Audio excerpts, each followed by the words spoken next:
सदा पूजनीय, लोक और लोकों का रस जानने वाले अनुपम शास्ता भगवान बुद्ध, जिन्होंने अविद्या रूपी अंधकार से घिरे हुए संसार में प्रज्ञा यानी ज्ञान रूपी प्रकाश प्रज्वलित किया, प्रदीप प्रज्वलित किया।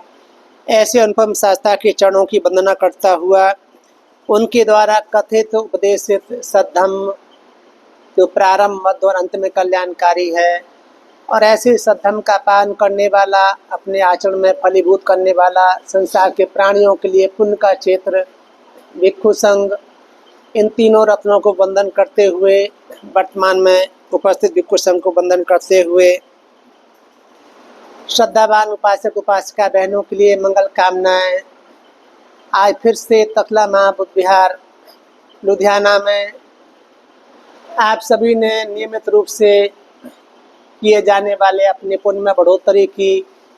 हर रविवार को यहाँ करण तेजा के परिवार की ओर से भोजन दान होता है। गैरी लेकर के आए, सालों सालों से चली आई परंपरा अपने निभा रहे हैं, इन्हें अपना भोजन दान दिया। इसी कुशल परंपरा में सम्मिलित होने वाले विजय बोधी, जितेंद्र और नवीन भी इसमें दान पुण्य में सम्मिलित हुए। लेकर के आए नवजीत चौहान, जितेंद्र के दोस्त, ये लोग उपासक उपासिका बहन, ये भी अपने दान पुण्य में सम्मिलित हुए। और दूर दराज से करनाले से आए उपासक उपासिका, यूँ तो चलेगा लखविंदर सिंह जी, दोनों वो भी दान लेकर के आए, उन्होंने दान किया। अशोक कुमार जी वैसे तो मेरठ साइड के रहने वाले हैं पर खन्ने में रहते हैं, ये अपने परिवार की ओर से ये भी भोजन दान लेकर के अपना लेकर के आए। ऐसे हैप्पी अपने परिवार के साथ कुछ न कुछ कुशल कर्म करने के लिए सम्मिलित हुए, लेकर के आए। उपासक उपासिकाओं ने मिलकर के दान पुण्य किया है, हर बार करते हैं, हर रविवार को करते हैं, और ये कुशल परंपरा आपकी नियमित रूप से जारी है। बहुत अच्छा है पुण्य कुशल कर्मों का संचय करना। हम लोग बार बार कहते हैं कुशल कर्म करना आसान नहीं है, कहीं ना कहीं कुछ ना कुछ काम लगे रहते हैं। उनसे घिरा हुआ व्यक्ति, पारिवारिक जिम्मेदारी को उठाता हुआ व्यक्ति दान पुण्य के लिए अग्रसर कम हो पाता है, समय नहीं मिलता, कहीं ना कुछ जिम्मेदारियां निभानी पड़ती हैं। पर फिर भी जो अधिक पुण्य संचय करना चाहते हैं, घर परिवार समाज की जिम्मेदारी उठाते हुए भी मेरा व्यक्तिगत पुण्य भी संचय हो जाए, मेरा व्यक्तिगत भी कुशल संचय हो जाए, क्योंकि भगवान बुद्ध ऐसे ही कहते हैं, कम्म स्कौमी कम्म दायादो कम्म योनि कम्म बंधु कम्म पटिशरणा कम यंग कम मंकर स्वामी कल्याण बा पाप कंग बा तस्दायदो हो स्वामी। 10 धम्म सूत्र में ऐसा आता है कि हर व्यक्ति अपने कर्म का उत्तराधिकारी, कर्म स्वक है, कर्म का फल भोगने वाला है, कर्म ही उसकी योनि निर्धारित करता है, कर्म ही उसका सच्चा साथी बनता है, क्योंकि ये कभी न साथ छोड़ने वाला रहता है। जब कोई व्यक्ति जैसा कर्म करता है, कल्याणकारी पापकारी, उसका उत्तराधिकारी बन जाता है, उसी का फल भोगता बन जाता है। तो अपने कुशल कर्म बढ़ाए जाएं, चाहे माँ बाप की सेवा सत्कार हो, बड़ों बूढ़ों का सत्कार सेवा हो, चाहे दान पुण्य हो, चाहे पति पत्नी का मेल मिलाप हो, एक दूसरे के साथ अच्छे से कैसे रहें, सदाचार का पालन है, कुशल कर्म कैसे ही जहाँ जहाँ संचित किए जाते हैं तो वैसे वैसे वही फल देते ही देते हैं। कहीं ना कहीं जब ये बात समझ में आ जाती है, अपने कर्म का फल हमें मिलेगा ही मिलेगा। अच्छा फल चाहिए, सुख शांति चाहिए, तो सुख शांति वाले काम करने लग जाते हैं। तो पुण्य की बढ़ोतरी के लिए दान पुण्य आदि में सम्मिलित होकर के आप यहाँ तकला में सामूहिक रूप से कुशल कर्म करते हैं, बहुत अच्छा है। अनुमोदन करता हूँ आपके कुशल कर्मों का। और हमारे मन में ऐसी हमेशा जिज्ञासा रहती है, जब तकला महाविहार में भिक्षु संघ उपस्थित होता है, क्योंकि हम लोग तो यहीं रह करके कभी कुछ न कुछ चर्चा करते ही रहते हैं। बाहर से अतिथि के रूप में भले ही यहीं रहने वाले हों, लेकिन जब जब यहाँ से इधर उधर हो जाते हैं तो हमारा मन ऐसा रहता है कि सभी बनते लोगों से कुछ न कुछ उपासक उपासिकाओं को सुनने को मिले। तो हमारे बीच में आप जानते हैं, हम छोटे बनते के नाम से उनको पुकारते हैं, मुत्ता बोधी जी। ये वैसे तो बड़े हो गए हैं, PhD कर रहे हैं, लेकिन हमारी आदत बन जाती है ना छोटे बनते तो हम लोग छोटे बनते कहकर उनको बुलाते रहते हैं। तो आपके दान के अनुमोदन के लिए भिक्षु संघ की ओर से इनको नियुक्त करता हूँ, अनुशासित करता हूँ कि उपासक उपासिका कल्याण के लिए, उनके भले के लिए भिक्षु संघ की ओर से आज के दान पुण्य का अनुमोदन करें। क्योंकि उपासक उपासिकाएँ अपने पुण्य को बढ़ाने में लगे रहते हैं। जैसे जैसे इनका चित्त कुशल होता है, धम्मदेशना सुनते हैं, प्रवचन सुनते हैं, अनुशासन इनको किया जाता है, तो ऐसे इनका मन और प्रसन्नता से भर जाता है कि हमने जो कर्म किया है कुशल है, अच्छा है। भगवान बुद्ध भी संसार में जो अनंत हुए या जो इस निब्बानगामी मार्ग पर आरूढ़ हैं, चल रहे हैं, सभी के सभी संत महापुरुष हैं, कुशल कर्मों की प्रशंसा ही करते हैं। अनाड़ी आदमी ही निंदा कर सकता है दान पुण्य आदि की, लेकिन कुशल कर्म करने वाला, दान के फल को भोगने वाला, दान के फल से सुगति सदगति पाने वाला, दान के फल से निब्बान को प्राप्त करने वाला व्यक्ति तो हमेशा प्रशंसा ही करता है। तो जो आपने आज दान पुण्य कुशल कर्म किया है, आपके दान पुण्य का अनुमोदन बनते मुत्ताबोधी करेंगे। आप सभी लोग श्रद्धापूर्वक सुने। निश्चित रूप से सबका उद्देश्य यही होता है कि उपासक उपासिकाएं कुशल चित्त होकर के धर्म सुनेंगे तो इनके लिए अपना लाभकारी बनेगा, अपने आती बंधुओं के लिए, परिवार के लिए, समाज के लिए, देश के लिए कल्याणकारी होता है। जब व्यक्ति अनुशासित होता है तो संसार में सब कुछ अनुशासित होता है। जब व्यक्ति बिगड़ता है, मनुष्य बिगड़ता है, तो संसार की सारी व्यवस्थाएं इधर उधर हो जाती हैं, कुछ न कुछ उल्टा पुल्टा हो जाता है। उल्टा पुल्टा ना हो, भले ही समाज में हम रहते हैं, ऐसे कुमार पे गई परिस्थितियाँ हो गई हो, तो भी पुण्य संचय करने वाले समाज में हमेशा ही उपलब्ध रहते हैं। उनका ही भला हो जाए, उनका हित कल्याण हो जाए, तो उनके कल्याण के लिए देश में कुछ न कुछ की ही जाती है। तो मुत्ताबोधी बनते करेंगे। आप सभी लोग प्रसन्नतापूर्वक सुने। निश्चित रूप से आपका हित कल्याण ही होगा। आप सभी सहमत हैं तो बोलें साधु साधु साधु। नमो तस् भगवतो अरहतो सम्मा सम्बुद्धस्स। नमो तस् भगवतो अरहतो सम्मा सम्बुद्धस्स। नमो तस् भगवतो अरहतो सम्मा सम्बुद्धस्स। पूज्य भिक्षु संघ एवं श्रद्धावान उपासक उपासिका, आज श्रद्धावान उपासक जो भी कुशल चित्त से भगवान बुद्ध के उपदेश उनको समझते हैं, चिंतन करते हैं और उस पर चलने का प्रयास करते हैं। कभी कभी देखने को मिलता है कि कुशल कर्म करते हैं लेकिन बाद में उनको पछतावा सा लगता है। भगवान बुद्ध कहते हैं कि अगर हम अच्छे से कुशल कर्म करते हैं, जिस पे भी चलते हैं, ऐसा नहीं कि उसका फल ना आता हो। कभी कभी दिखता नहीं है लेकिन हम करते हैं, उसका फल आता है। ऐसे बहुत सारे देखने को मिलते हैं कि बनते हैं हम जो करते हैं उसका फल कैसे देख सकते हैं। तो जो किसान होता है उसको पता नहीं मेरा फसल कैसा होगा, लेकिन वो खेत में बीज डालता है। उसको अभी उसका कोई अनुमान नहीं, पता नहीं कि जो हम भी डाल रहे हैं वो कैसा होगा, अच्छा होगा, बुरा होगा, लेकिन वो लगन से खेत में बीज डालता है, समय पे पानी देता है, सब कुछ करता है, लेकिन बाद में उसको उसका फल मिलता है। ऐसे भगवान बुद्ध बोलते हैं जो भी श्रद्धावान उपासक चाहे उपासिका अगर श्रद्धा चित्त से कुशल कर्म करते हैं, दान पुण्य करते हैं, तो उसको किसी ना किसी दिन उसका फल मिलता ही है। चाहे वो जल्दी भी मिलता है, वो लेट भी मिलता है, लेकिन उसका अपना कर्म आता है, उसका अपना फल आता है। तो ये नहीं मन में लाना चाहिए कि हम जो भी कर्म कर रहे हैं ये इसका कोई फल नहीं होने वाला है। संसार में जो भी हम कर्म करते हैं हर चीज़ का फल आता है, उसका कर्म होता है, उसका अपने कर्म का फल आता है। ऐसे ही भगवान बुद्ध के समय राजगिरी में एक श्रेष्ठी बहुत धनाढ्यवान रुपयावान आदमी होता है। उसके परिवार में उसकी पत्नी और उसका एक बेटा, दो लोग रहते हैं।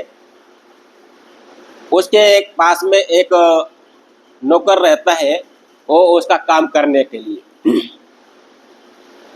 तो कुछ समय बाद उस गांव में उत्सव होता है, कोई उत्सव मेला टाइप का होता है। तो वो उसका पूरा परिवार उसमें उत्सव मनाने के लिए जाता है।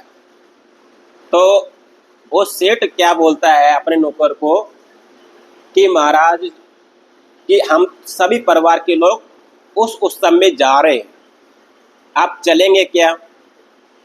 तो उसका नाम पूर्ण नाम होता है उसका। बोलता है महाराज हम गरीब लोग हैं, जितना कमाते उतना खाते हैं, ये उत्सव मनाना बड़े लोगों का काम है। हम जितना आज कमाएंगे उतना मेरा परिवार के लोग खाएंगे, अगर काम नहीं करेंगे तो हम कैसे खाएंगे, क्या पेट भरेंगे?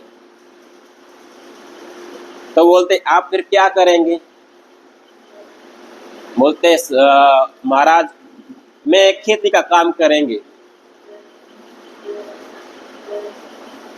तो जो उसका सेठ होता है वो अपने नौकर को 2 बैल दे देता है और वो खेती करता है और उसका पूरा परिवार अपना उत्सव मनाने जाता है। तो जब खेती करता है तो बैल को जब खेत में जोतता है उस टाइम पे मोगल्यान बनते उसको रास्ते पे खेत को जा रहे। तो उसने सोचा बनते आ रहे सुबह सुबह, तो इनको इस टाइम पे क्या दिया जाए।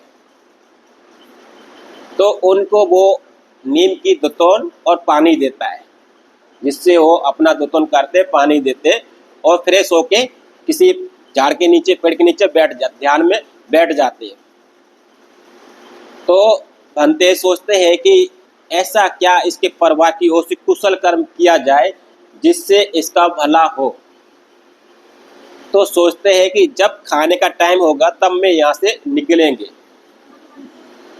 तो जब खाने का टाइम होता है तो रास्ते से जा रहे, तो जो किसान होता है ना उसकी पत्नी उधर से खाना लेके आ रही रास्ते में।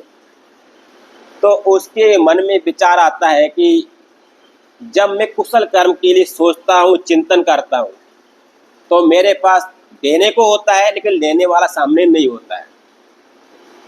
लेकिन जब सामने लेने वाला होता है तब मेरे पास कुछ देने को नहीं होता है।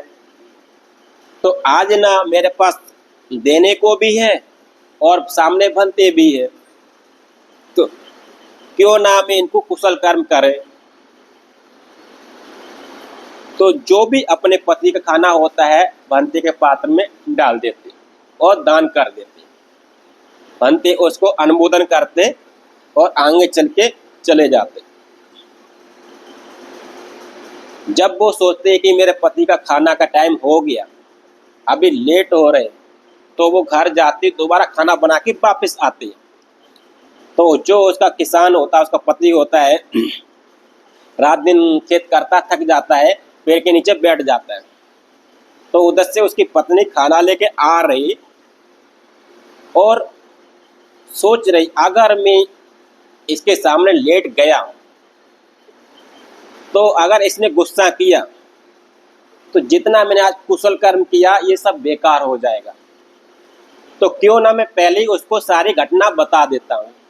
तो वो दूर से ही चिल्लाती है कि स्वामी आज मैंने बंती को खाना दे दिया इसलिए लेट हो गया।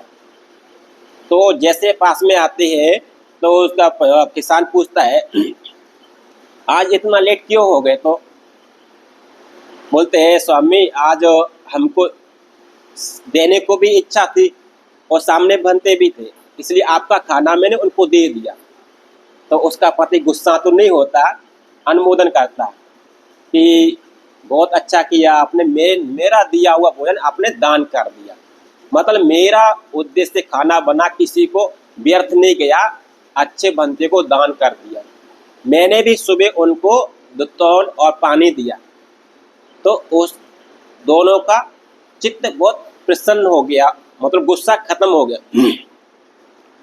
तो वो बनते जाने के बाद जब वो खेत को जोतते हैं ना, तो उनका खेत है ना मिट्टी सारी पीली पीली हो जाती, गोल्डन कलर की। तो उनको लगता है कि ये मैं कोई ऐसे ही है, शायद मुझे सामने से दिखता है सही लोकल है क्या, अच्छा नहीं है।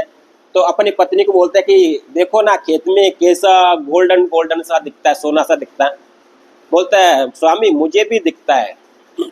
तो जो मिट्टी का जो ढेला उठा के हल्को मारते तो सोने जैसा दिखता है।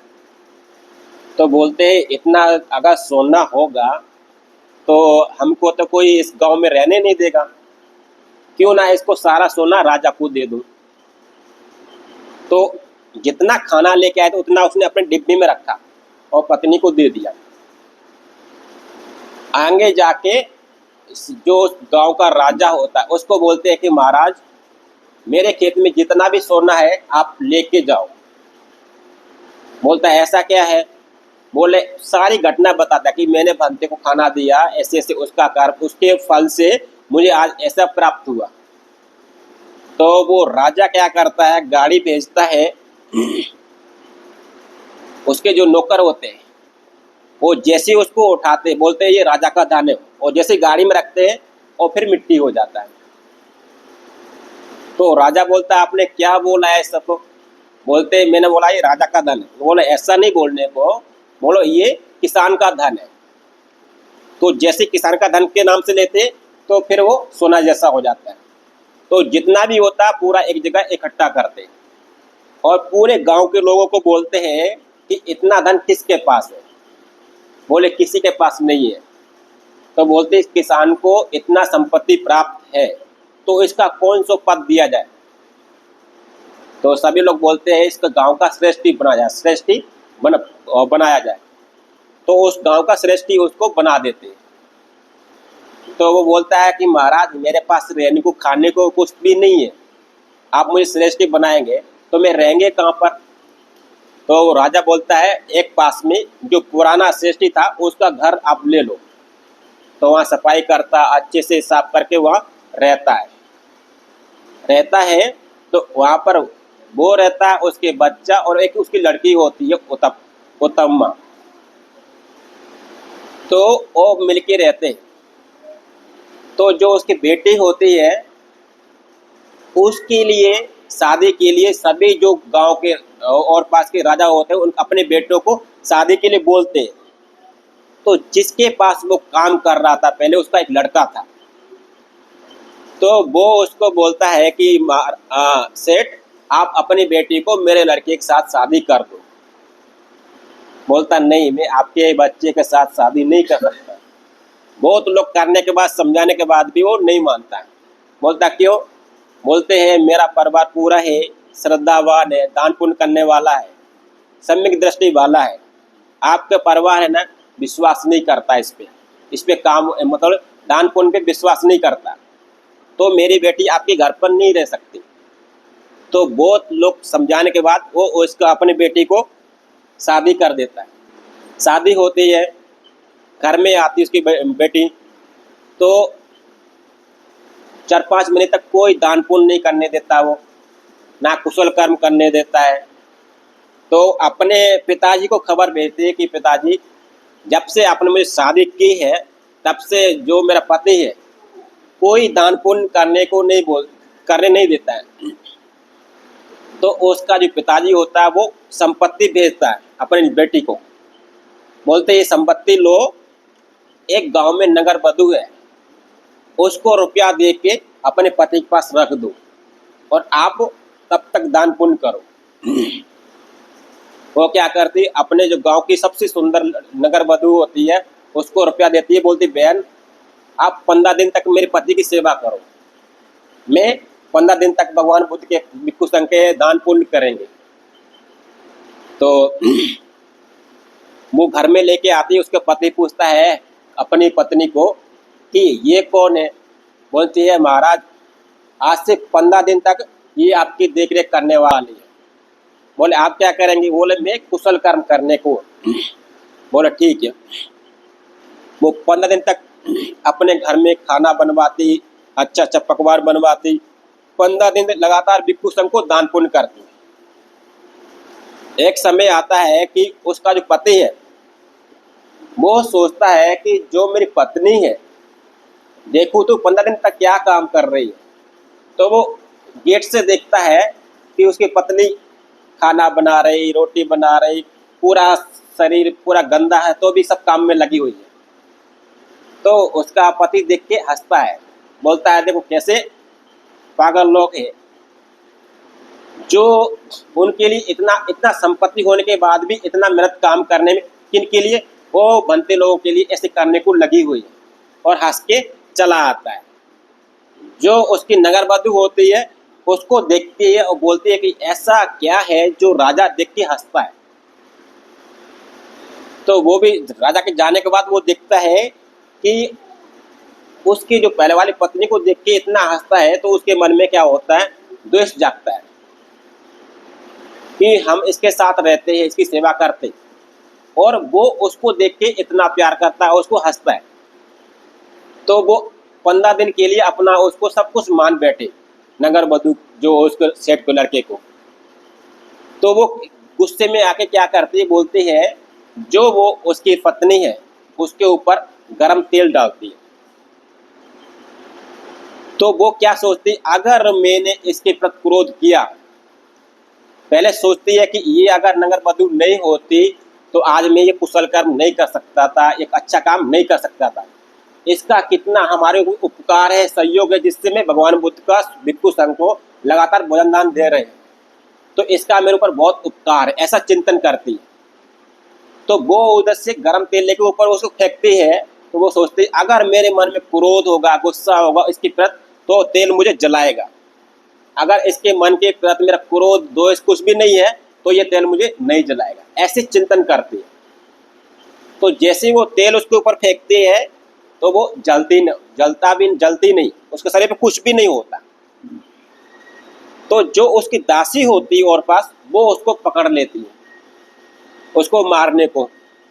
तो जो वो होती है वो सोचती है कि इसके मारे मुझे कुशल कर्म करने को, अच्छा काम करने को मिला है, तो इसको ऐसा क्यों पीटा। तो वो खुद उनको बचाती है, किसको, अपने नौकरानी से। तो उसको होश आता है, सोचती है कि मैंने जो आज काम किया है बहुत गलत काम किया, कि इसके मारे मैं 15 दिन के लिए सेवा करने को आई और इसके ही पति को मैं अपना पति मान बैठी। इसके चिंतन करने से वो गलत सोचते। तो वो उसको पैरों से गिरती है, बोलती मुझे माफ़ कर दो। तो वो क्या बोलते हैं, मैं माफ़ करने वाला नहीं हूँ, क्योंकि माफ़ करने वाले भगवान बुद्ध हैं। तो बोले हमको माफ़ कैसे करेंगे। बोले कल जब मेरे घर में भगवान बुद्ध आएंगे तो आप जो भी दान पुण्य की चीज़ें लेके आने को, तब आपको बताएंगे। तो दूसरे दिन भगवान बुद्ध आते हैं और उनको पैरों से गिर जाते। तो बोलते हैं बनते मुझे माफ़ कर दो, मुझे अपराध हो गया, पाप हो गया। बोलते ऐसा क्या काम किया। बोले मैं गुस्से में आके उसको ऊपर तेल डाला और मैंने अपना गलत विचार मन में लाया, उसको जलाने को सोचा। तो बनते क्या बोलते हैं, अकोदंग जिनंग कोदंग, कहते हैं कि क्रोध को कभी भी क्षमा से जीतना चाहिए। अगर कोई क्रोध करता तो उसको क्षमा करने के लिए क्षमा से जीतना चाहिए। और जो निंदा करने वाला है, चुगली करने वाला है, उसको अपने व्यवहार से जीतना चाहिए। अच्छा अपना व्यवहार है उससे उसको हराना चाहिए। ऐसा नहीं कि वो क्रोध कर रहा हम भी क्रोध करेंगे, ऐसा नहीं। अगर वो आपकी निंदा करता है तो अपने आचरण से, अपने व्यवहार से उसको जीतना चाहिए। और जो झूठ बोलता है उसको सत्य से जीतना चाहिए। और जो कंजूस करता है उसको दान पुण्य से जीतना चाहिए। ऐसे उसको 4 बातें बताते भगवान बुद्ध। कहते हैं अगर ऐसा करेंगे संसार में तो आपको कुशल कर्म होगा, आपका यश होगा। अगर आप भी क्रोध करेंगे और मैं भी क्रोध करेंगे तो इनमें दोनों का भला नहीं होने वाला। आपके मन की शांति जाएगी, हमारे मन की भी शांति जाएगी, और ये क्रोध बढ़ता ही जाएगा। इसको ख़त्म नहीं कर सकते। ख़त्म कर सकते तब अगर आपने क्रोध किया, मैंने क्षमा किया, मैंने क्रोध किया, आपने क्षमा किया, तो ये वही खत्म हो जाता है। एक खत्म होने से हमारे मन में कुशल कर्म उत्पन्न होते, हमारे अंदर क्षमाशीलता उत्पन्न होती है। अगर ये क्षमाशीलता उत्पन्न होगी तो घर में सुख शांति आती है। अगर जिस घर में क्षमाशीलता उत्पन्न नहीं है, सब कोई भी आपस में क्रोध करता है, कुछ भी करता है, उस घर में सुख उत्पन्न नहीं होगा। अगर कोई एक दूसरा क्रोध करता है तो उसके अंदर, दूसरे के अंदर क्षमाशीलता उत्पन्न होनी चाहिए। अगर उसके क्षमाशीलता आ गई तो जो भी घर में कलह उत्पन्न होता है वही खत्म हो जाता है। और हम क्या करते हैं, घर में यही होता है, झगड़ा जब भी होता है घर में इस पे ही झगड़ा होता है। एक क्रोध करता है तो दूसरा उससे डबल क्रोध करता है, वो क्रोध करता है उसको, वो गुस्सा है। तो इसलिए फिर घर में क्या होता है, और विस्फोट होता है, फिर झगड़ा होता है, फिर मारपीट होती है, फिर पूरा जीवन हमारा घर में चला जाता है। इसलिए भगवान बुद्ध क्या कहते हैं, अपचैन और व्यावच, ये दो धर्म का पालन करना चाहिए। अपचैन और व्यावच का मतलब होता है सेवा करना, सम्मान करना और सत्कार करना। अगर आपको ज़्यादा शील का पालन करना नहीं आता, दो धर्म का भी पालन करना आता है, तो भी आप बहुत आगे जा सकते हैं। क्योंकि अगर जिसके अंदर क्षमाशीलता, सेवा भाव, सम्मान आता है, वो बहुत आगे जा सकता है। ये बहुत सारा बल है। अगर इसमें घर में आ गया ना तो घर बहुत आगे तरक्की करता है, और अगर इसे करते करते हम बहुत आगे जा सकते हैं। ऐसे कुशल कर्म किए जाते परिवार में जिससे हम बहुत आगे, घर को भी भला होता है, हमारा ही भला होता है, सुख भी मिलता है। और अगर हम चाहते हैं घर का भला, अच्छे से चाहते हैं, हम दान पुण्य तो सभी करते हैं, चाहते हैं कि घर हमारा सुख शांति प्राप्त करे, घर मेरी तरक्की करे, तो उनको संस्कार दो, उनको अच्छा रास्ता दो, उनको अच्छी शिक्षा दो। क्योंकि ये शरीर है, पता नहीं कब किसका क्या हो जाए। अगर छोटे छोटे ये बच्चे हैं, हम रात दिन कमाते तो है, किस लिए कमाते, बच्चों को कमाते। अगर बच्चे को संस्कार दे के नहीं गए तो वो जो भी आपने महल बनाया है ना, 2 मिनट में खत्म कर देंगे। इसलिए भगवान बुद्ध बोलते हैं, अगर बच्चों का, छोटों को भला चाहते हैं तो उनको संस्कार दो, उनको अच्छी शिक्षा दो, उनको अच्छा रास्ता दो। अभी आप सोचेंगे कि बनते ये संस्कार क्यों जरूरी है, संस्कार परिवार में क्यों जरूरी है, ऐसा मन में विचार आना चाहिए कि संस्कार क्यों जरूरी है। जैसे मानो ये आपके पास इतने सारे बच्चे, ये 2 छोटे बच्चे हैं, ठीक है, किसी आपके ये 2 छोटे बच्चे, एक ये छोटा वाला बच्चा है ना आपका, बहुत होशियार है, इसमें पढ़ने में बहुत तेज है, उसका जो भी बोलेंगे फटाफट याद करता, पढ़ता, कुछ भी करता, वो जने याद कर लेता। वो छोटा वाला गुड़िया है ना, तेज नहीं, पढ़ने में होशियार भी नहीं है, लेकिन क्या करते, आप जो बोलेंगे वो काम करती है, ठीक है। एक बच्चा तेज तो होशियार है, पढ़ने में है, बड़ा होता है वो अच्छे अधिकारी बनता है। क्या अधिकारी बनता है, पढ़ लिख के अधिकारी बनता है। वो गुड़िया पढ़ी लिखी तो नहीं है, तेज भी नहीं है, लेकिन जो उसके मम्मी पापा बोलते हैं वो काम करती है। उसकी मम्मी पापा बोलते हैं झाड़ू मारो, पानी लेके आओ, कोई भी घर में आया उसको पानी दो, हाथ जोड़ो, प्रणाम करो, ये बराबर काम करती है। दोनों बच्चे उनके ही हैं, ठीक है। एक अधिकारी है, एक कुछ भी नहीं, लेकिन मम्मी पापा की पूरी सेवा करता है, पूरी बात मानता है। तो अभी आप बोलो, बताओ, उनके दोनों बच्चे हैं, दोनों में कौन सा बच्चा उनको ज्यादा प्रिय लगेगा, जो सेवा करता वो या जो अधिकारी है वो, कौन सा अच्छा लगेगा? जो सेवा करता वो ना। फिर वो उसको अधिकारी क्यों बनाया, पढ़ाया लिखाया क्यों? भाव ये नहीं है, हम ये बता रहे हैं कि समाज में सबको ही संस्कारी बच्चा अच्छा लगता है, शिष्टाचार बच्चा अच्छा लगता है। अगर पढ़ा लिखाई सब कुछ होता तो आप देखो ना, पूरे अपने भारत में देखो कितने माँ बाप रोड पे घूम रहे, कितने अनाथालय खुले हुए हैं, कितने वृद्धाश्रम खुले हुए हैं। क्यों खुले? हम कमाते बराबर है, सब कुछ बराबर काम करते, शिक्षा भी बराबर देते, लेकिन संस्कार नहीं देते। जो चीज देने वाली होते वो नहीं देते। इसका मतलब ये नहीं कि बनते बोलते पढ़ाना नहीं, पढ़ाना भी जरूरी है, लेकिन संस्कार देना भी जरूरी है। अगर आप पढ़ाएंगे तो जब आप बूढ़े होंगे तो आप रोड पे होंगे, बच्चे अंदर होंगे। अगर आप पढ़ाएंगे भी और संस्कार भी देंगे तो दोनों सब अंदर ही रहेंगे, घर में अंदर ही होंगे। ऐसा देखने को मिलता है। इसलिए हम एक काम तो करते, पढ़ाते बराबर बच्चों को, लेकिन संस्कार नहीं देते। अगर संस्कार देंगे तो आप बुढ़ापे पे घर के अंदर रहेंगे, माँ बाप सेवा करेंगे, माँ बाप देख रेख करेंगे। अगर हम उनको संस्कार नहीं देते तो बच्चे तो हमको बुढ़ापे पे निकालते, वो तो घर के अंदर रहते हैं, लेकिन माँ बाप रोड पे रहते। क्यों? रात दिन तो उनको पढ़ाया लिखाया, काम किया, किस लिए किया? बच्चों के लिए किया। वो जो काम करने का था वो तो किया ही नहीं। उनको अच्छा से महल बना के दिया, सब कुछ दिया, उनको संस्कार नहीं दिया, वो शराब पी के पूरा खत्म कर देंगे।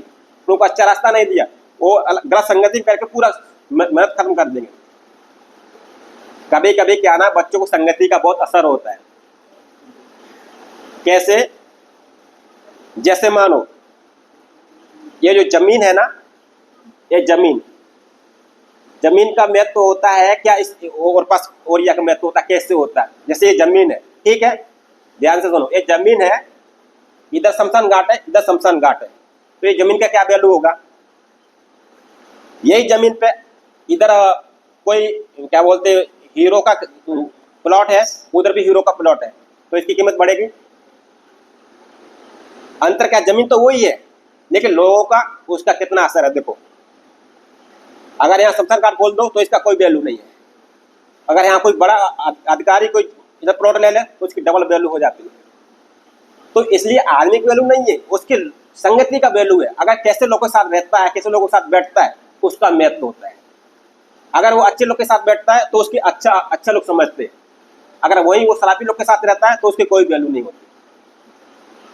तो ये होता है संगति का असर। अगर अच्छे रहेगा, अच्छी संगति करेगा तो उसका महत्व होता है। तो ये होता है अपने क्या बोल रहे हैं, संस्कार का। अगर घर में सुख चाहते हैं, घर में अच्छा चाहते हैं, हम रात दिन बच्चों के लिए कमाते हैं, रात दिन काम करते हैं, बच्चों के लिए करते हैं, फैक्ट्री में 24 घंटे काम करते हैं, बच्चों के लिए करते हैं। हम पढ़ाते, अच्छी बात है पढ़ाना, लेकिन जो मेन काम होता है वो देते नहीं। तब बोलते हैं, जब बच्चा 10वीं पास हो जाता तब बोलते हैं मेरा बच्चा कहना नहीं मानता, मेरा बच्चा बात नहीं मानता।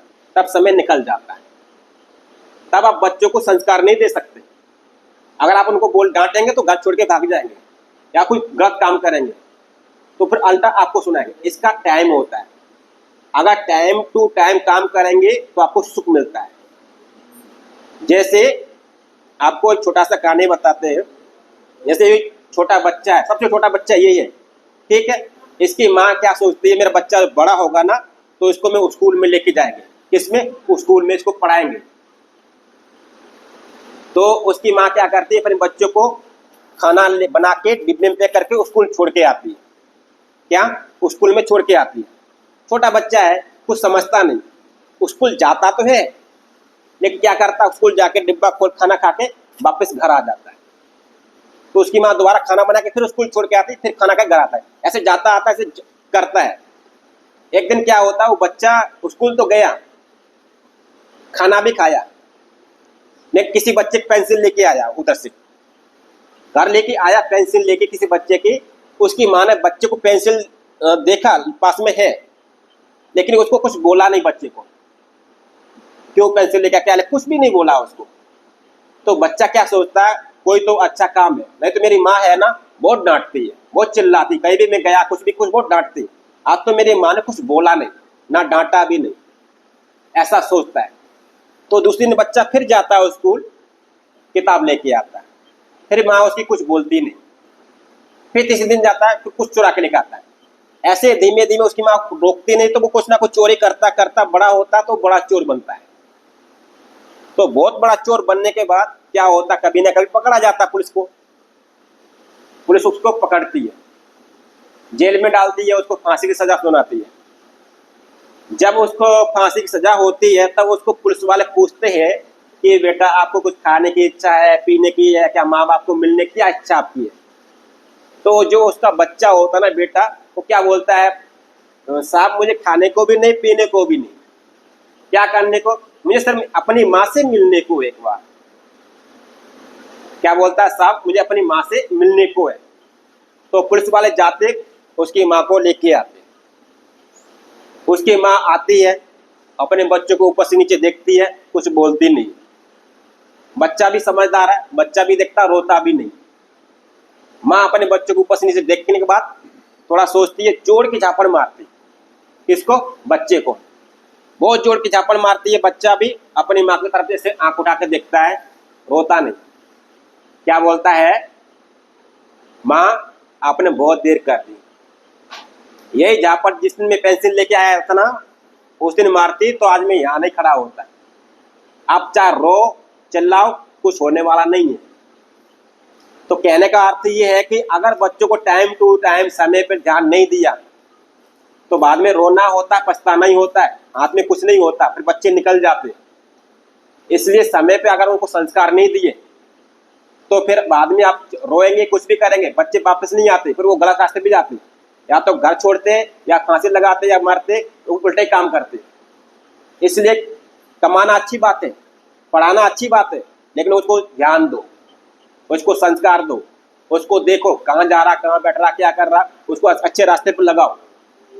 बाबा साहब ने इसलिए नहीं बोला था कि कम से कम संडे को बच्चों को स्कूल भेजना चाहिए, स्कूल नहीं बुद्ध विहार पे, इसलिए सोच के कहा कि अगर मेरा समाज के बच्चे संडे को भी जाएंगे तो कुछ ना कुछ वहाँ सीखेंगे, कुछ ना कुछ महापुरुष के जो इतिहास उसको सीखेंगे, उसकी संघर्ष को सीखेंगे, वहाँ कुछ ना कुछ सील के बारे में सीखेंगे, सदाचार के बारे में सीखेंगे। नहीं तो पूरा समाज शराब में डूबा हुआ है। इसलिए कहते हैं बच्चों को संडे को जाएंगे तो वहाँ शिक्षा लेंगे। संस्कार है ना, स्कूल में नहीं मिलते, स्कूल में क्या शिक्षा मिलती, पढ़ाई मिलती। संस्कार बुद्ध विहार में बताते हैं, हाथ जोड़ना सिखाते, प्रणाम करना सिखाते, भावना करना सिखाते, तो ये बच्चों पे असर होता है।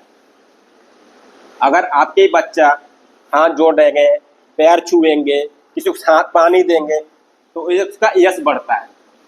मानो आप घर में नहीं है, आपके बच्चा घर में है, आपने शिक्षा दी, तो कोई भी रिश्तेदार आएगा पहले पैर छुएंगे, पानी देंगे, सब कुछ करेंगे। तो आप कहीं भी जाएंगे, आपको कॉल करके पूछेंगे कि आपके बच्चे बहुत अच्छे हैं।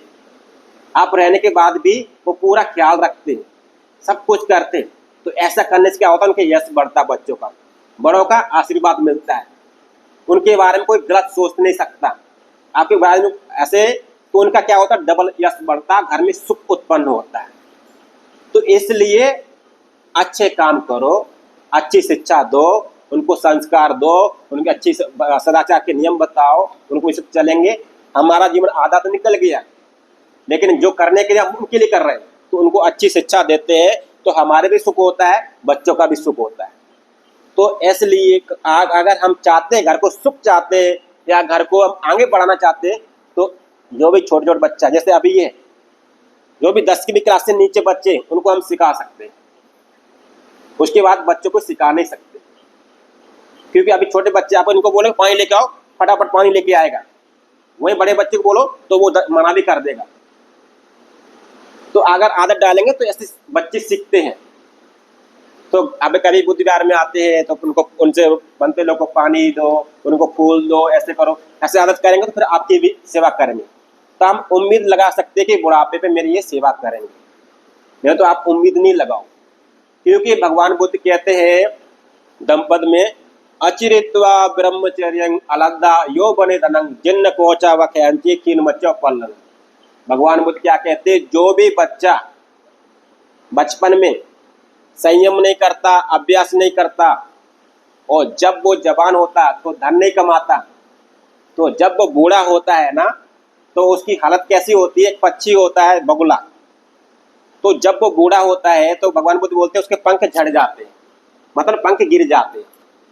तो जिस तालाब में वो बैठा रहता है ना, उस तालाब का पानी सूख जाता है। तो जिस तालाब में पानी नहीं होगा तो वहाँ मछली भी नहीं होगी, तो वो कुछ खाने को नहीं होता। तो पक्षी वहाँ पर बैठे बैठे सोचते सोचते सोचते वहीं मर जाता है। तो ऐसे हमारी हालत होती है जब हम बूढ़े होते हैं। क्यों होते? जब हम बचपन में तो अभ्यास नहीं करते, संयम नहीं करते, पढ़ाई नहीं करते। जब जवान धन नहीं कमाते, हमारे पास कुछ होता नहीं, हाथ पैर काम नहीं करते, आंखें काम नहीं करते, कान से सुनाई नहीं देता, दांत से खाना नहीं होता, पैर से चलना नहीं होता, पूरा शरीर मेरा ऐसे हो जाता है। और धन नहीं तो कौन बात आपकी सुनेगा। आपने संयम नहीं किया, आपके अंदर बीमारी है, तो फिर हम चिल्लाते रहते, घर में कोई सुनता नहीं, तड़पते रहते, तड़पते तड़पते इस दुनिया से चले जाते। अब जो इंसान इस दुनिया से ऐसे तड़प से जाएगा तो हम उम्मीद लगा सकते हैं क्या उसको सुगति प्राप्त होगी? वो तो खुद ही यहाँ से तड़प तड़प से गया, चिल्लाते चिल्लाते गया। तो कहने का मतलब ये है, भविष्य की बात की छोड़ो, अगर अभी सुख चाहते हैं तो कम से कम अपने बच्चों को संस्कार देके जाओ, अच्छी शिक्षा देके जाओ, जिससे उनका भी अच्छा भला वो बाद में ये ना कहे मेरे पापा ने कुछ दिया नहीं। अगर आप मकान तो बना के दे, कोई सब कोई देगा, मकान बना के देंगे, मकान बनाना कोई मकान बना देंगे, लेकिन वो 2 मिनट में बिगाड़ भी सकते अगर अच्छे रास्ते पर नहीं लगाए। तो इसलिए सदाचार के रास्ते पर लगा के जाओ, यहाँ भी सुख देने वाले, आपको कहीं भी जाएंगे वहाँ भी सुख देने वाले, आपके घर में इससे यश बढ़ता है। घर में सुख बढ़ता है, यश बढ़ता है, तो हम अच्छा काम करते हैं, तो दान पुण्य भी करते, कुशल कर्म करते, तो हमारा उसको पुण्य मिलता है। तो ये होता है कुशल कर्म, अच्छे कर्म। और जो घर में सुख उत्पन्न करते हैं, संस्कार करते हैं, ऐसे करेंगे तो हमारा भी भला, बच्चों का भी भला, परिवार का भी भला और समाज का भला। क्योंकि ये समाज में, इनसे समाज उत्पन्न होता है। यही समाज में जाएंगे तो यही तो सेवा भाव सम्मान करना सिखाएंगे, बड़ों से बात करना सिखाएंगे, तो यही समाज में उत्पन्न होगा, तो यही बात करेंगे। तो इसी से हमारा समाज पहचान में आता है। तो अगर चाहते हैं घर सबका सुख भला चाहते हैं, तो अपने परिवार को, बच्चों को अच्छे रास्ते पर लगाओ, संस्कार दो, शिक्षा दो, ये हमारे सुख शांति के लिए होता है। तो आज जो भी उपासक आए हैं, आज जो भी उन कुशल कर्म किया है, दान पुण्य किया है, खाना दिया है, जो भी अपने ओर से परिवार के उस कुशल कर्म किया है, उनके पुण्य के बल से, पुण्य के तेज से, उनके प्रताप से, उन सभी का जो भी संकल्प है, जो भी इच्छा है, उन पुण्य के प्रताप बल से पूर्ण हो, ऐसी में मंगल कामना करते हैं। भवतु सब मंगलं, भवतु सब मंगलं, भवतु सब